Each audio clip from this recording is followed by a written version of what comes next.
A number of years ago, I was invited to the grand opening of a recycling center in Long Beach, and it was a new facility for Reynolds Aluminum, who really pioneered aluminum can recycling. And the fact that I lived close made it easy, and went down to their location. It was a converted gas station, and Reynolds did some pretty good and innovative things in setting up their recycling centers and how they operated them. Unlike, let's say, Replan It Now, which even though it uses the same facilities, has changed the whole way the program operates for their business. When I got there, I parked across the street, and there was a line of people all ready to go in and sell their recyclables. This was going to be the first day, the opening day. And I looked over at them, and there was a lot of homeless. And I felt somewhat intimidated. I felt a resistance. I didn't want to walk over there, walk past them. And then all of a sudden it hit me, like sometimes things do.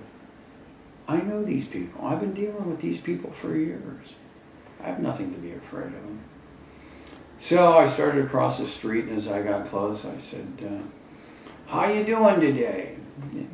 All responded lively, and I asked them, do you know that the city of Long Beach is looking at passing an ordinance that would make it illegal for you to take recyclables out of the trash cans? And there's a black couple up in front, and the woman says, well, we'll just go back to stealing, and she high-fives her partner. The importance here is that recycling not only brings money to people, but for some people it brings dignity. And as we see all this machinations with the homelessness, I guess Orange County, where I live, is having more meetings. Put these people up in hotels and motels and giving them vouchers for food, and now they got to deal with it because it's only lasted 30 days.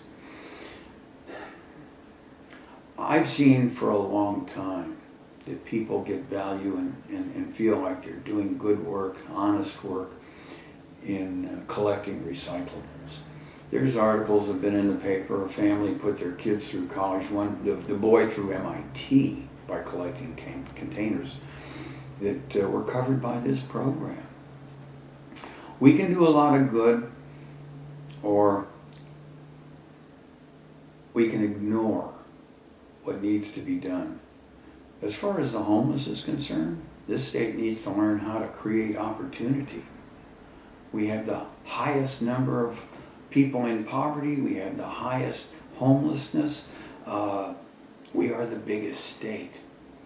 And all we come up with are things where we're going to fix them. We've got to give them the opportunity to fix themselves. And like I say, do it with dignity. So,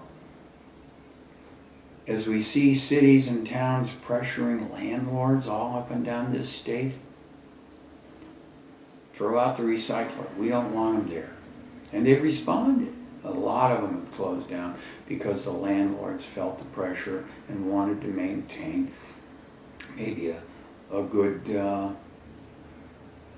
image in the community and with the community leaders. They've gone farther than that, though.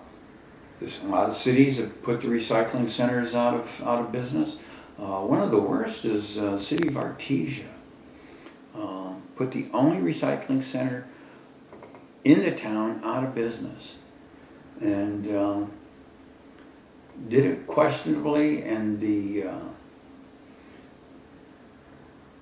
the qualifications of the people who did it were questionable, but not uncommon. Take Fresno. Fresno put through an ordinance, went through the process, went through planning. They were going to basically eliminate all the recyclers in town. Didn't pass. Unanimously voted down by the planning department, planning commission. And then what happened? They modified, they amended the proposed ordinance, and they ran it through and voted in council, ignoring their process. It's a new proposal. Needed to go through the planning process and go through the planning commission. But they're all trying to get rid of homelessness by getting rid of recycling. Not going to work, folks. Not going to work at all. We need to look at this as a part of a system of sustainability and protect its parts. And that makes it necessary that we depend on them and we constantly evaluate how they're working. We need to make sure that in California, any program has oversight hearing every year, probably in both houses, Assembly and Senate, and give plenty of people opportunity and come out into the state. Don't have them in Sacramento. Come out into the state where the real action's going on. Until we do that, Sacramento's going to go up there and convince itself it's just doing wonderful things and keep on keeping on.